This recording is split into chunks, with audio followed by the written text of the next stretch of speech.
আলহামদুলিল্লাহি রাব্বিল আলামিন।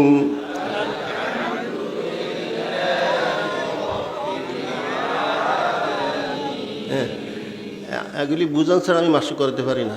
আলহামদুলিল্লাহ হবে না, গলত। হাটা হইল সিবাতে হামসার হরফ, বাতাস চালু থাকবে, হরফটা দুর্বল হবে। হামদু গেলে হবে না, গলত। আলহামদু, মুখ খুলতে হবে।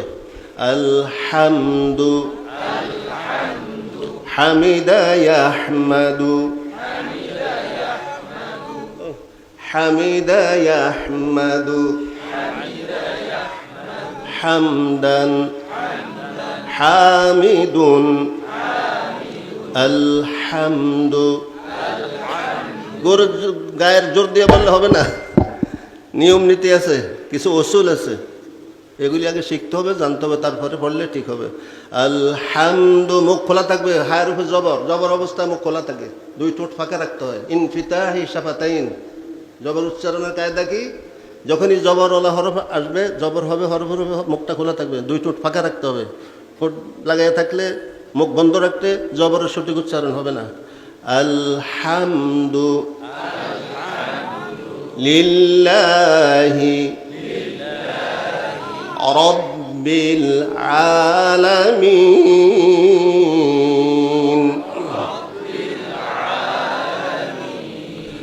আর রহমানির রহিম।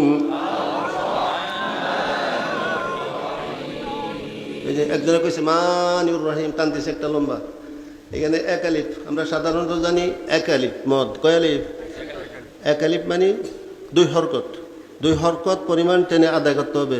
বা বেশিও করা যাবে না, করা যাবে না। যদি কেউ করে, হজরতে মোল্লা আলী কারি রহমতুল্লাহ লেখেন, মধ্যে আসলির, বিশেষ করে মধ্যে আসলির ক্ষেত্রে যদি এক আলিফ থেকে কেউ বাড়ায়, মানে দুই হরকত থেকে বেশি টানে বা কম করে, তো লাহানে জলি হবে, ক্ষেত্র বিশেষ নামাজ ফাসাদ হয়ে যাবে। কে বলছে? মোল্লা আলী কারি রহমতুল্লাহ আলাই। কোথায় আছেন? এই তো কোরআন পড়া, এই তেলাওয়াতের দ্বারা রহমত বর্ষিত হইব না, গজব আসবে, আল্লাহ লাআনত অভিশাপ। এটি কোরআন তেলাওয়াত, নামাজে হয় না, কিচ্ছু হয় না। আলহামদুলিল্লাহি রাব্বিল আলামিন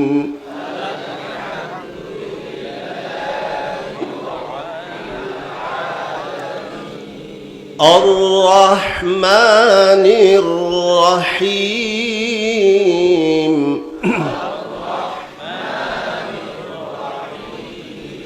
মালিকি ইয়াউমিদ্দিন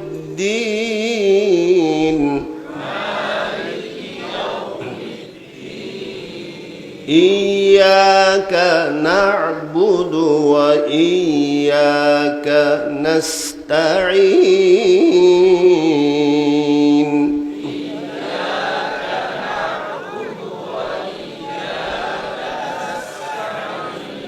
আল্লাহ রে।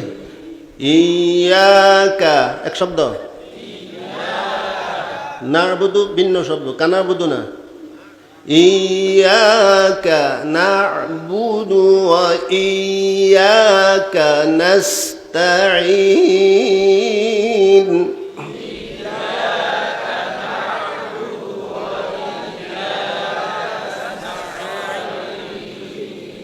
ইহদিনাস সিরাতাল মুস্তাকিম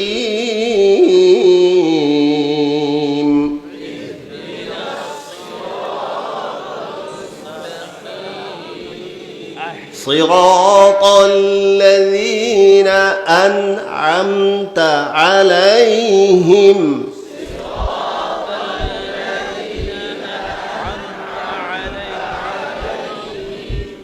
আন'আমতা আলাইহিম না, আন'আমতা আলাইহিম। আন'আমতা এক শব্দ, আলাইহিম ভিন্ন শব্দ, আলাইহিম হবে না। আন'আমতা আলাইহিম গায়রিল মাগদুবি আলাইহিম ওয়ালাদ-দাল্লিন